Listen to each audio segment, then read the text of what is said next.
Oui, les termes de référence de cette conférence, c'était un peu de débattre de la question des contrats. On avait l'intention même de débattre de la question des associations, des contrats d'association. Mais évidemment, vu la richesse du premier thème, on n'a pas pu aborder le deuxième point, mais on a longuement discuté du premier point qui concerne l'ensemble des termes qu'on peut retrouver dans un contrat pétrolier sur le plan international d'une manière générale. C'était ça un peu le but, et d'échanger évidemment là-dessus, en invitant des experts du secteur, en invitant des opérateurs, des professionnels. Donc notre but c'était, avec le professeur Pereira qui est un spécialiste de la question sur le plan mondial, d'échanger avec lui sur les meilleures pratiques qu'on pouvait en tout cas examiner à travers le monde et évidemment en tirer des conclusions pour le Sénégal. C'était un peu ça l'objectif. Tout à fait, tout à fait. Tous les membres fondateurs de Offshore One sont des spécialistes soit du secteur amont, soit du secteur aval, soit de l'économie pétrolière en particulier, donc soit du raffinage ou alors des financiers, des juristes du droit pétrolier. Donc évidemment notre ambition effectivement, du fait du contexte actuel du Sénégal, c'est d'apporter notre pierre à l'édifice en mettant en place une activité entrepreneuriale qui va avoir comme objectif donc de s'insérer dans le tissu des prestations de services, voire même dans le tissu industriel, et pourquoi pas appuyer par cela par une politique de contenu local qui viendra certainement pouvoir donc permettre à tous les Sénégalais qui ont en tout cas de l'expertise et qui ont la volonté de travailler pour le pays, de pouvoir donc s'insérer dans ces nouvelles activités pétrolières et gazières. Nous, notre mission, en tout cas notre finalité, c'est évidemment sur toute la chaîne de valeur. Donc quand on dit toute la chaîne de valeur, c'est de l'amont à l'aval. Donc en passant par tout ce qui est exploration-production, tout ce qui est raffinage, tout ce qui est distribution. Plus particulièrement, puisque nous lançons quand même notre activité dans le secteur d'abord des services experts. Donc des services experts, c'est tout ce qui est conseil aux compagnies, tout ce qui est accompagnement, tout ce qui est gestion de projet, tout ce qui est formation. Dans tous les secteurs, hein, tous les secteurs, sur les secteurs techniques, les métiers de base du pétrole, sur les métiers de support, sur la sécurité, sur les questions environnementales, etc. Oui, les risques sont nombreux quand effectivement ce genre d'activité se produit, ces relations, en tout cas entre un État et des investisseurs. Donc il y a forcément effectivement dans ces interactions des risques qui vont apparaître. Donc il en a fait état. Il y a plusieurs risques sur le plan politique, sur le plan technologique, les risques géologiques, parce que vous avez entendu, le taux de réussite des forages, c'est 10%. Sur le plan mondial, ça peut être plus dans certains pays, ça dépend. Donc ça, c'est un risque géologique. Il y a des risques environnementaux, bien entendu, surtout quand on va sur l'offshore. Au Sénégal, ce sera particulièrement le cas sur l'activité de pêche.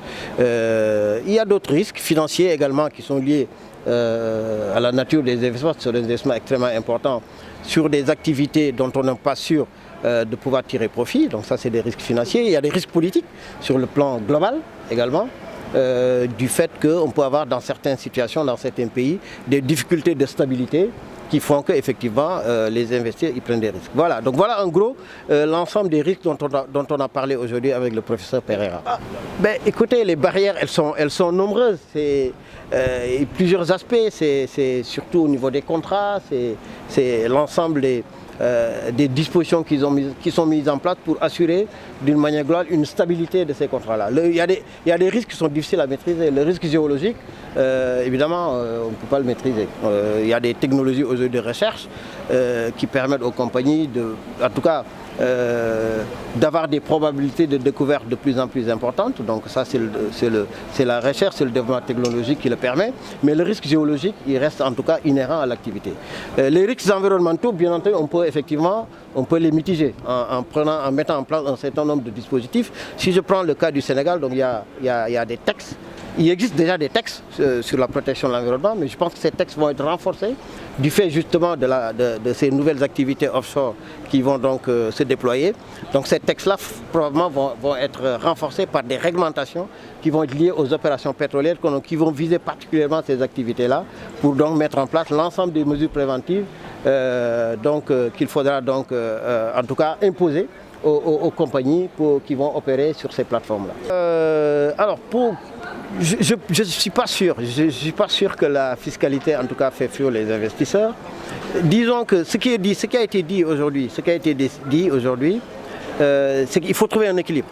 Il faut trouver un équilibre entre les intérêts du pays, qui quand même n'a aucun intérêt à garder la ressource dans son sous-sol. Il faut évidemment la protéger, cette ressource-là. Il ne s'agit pas de la dilapider, mais il faut également la mettre en valeur.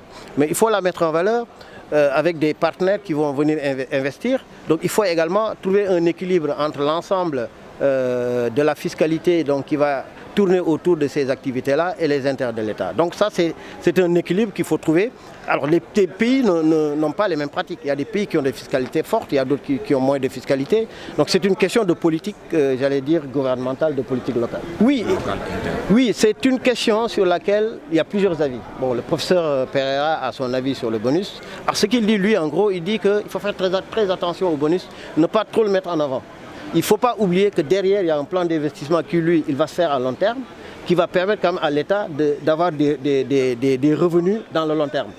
Donc, et je pense qu'il a en partie raison. Ça ne veut pas dire qu'il ne faut pas édicter le bonus. Mais il ne faut pas mettre le bonus au premier plan et mettre les investissements, le plan d'investissement au second plan. Parce que le plan d'investissement, lui, il est dans le long terme. Il permet d'avoir donc des ressources, j'allais dire, régulières.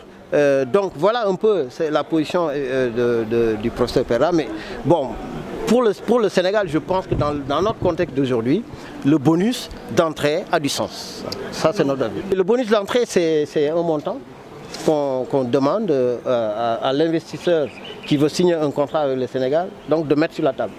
Donc dans les comptes du Trésor public, donc il verse un montant, donc bonus d'entrée qui lui permet de signer le contrat. C'est ça le bonus.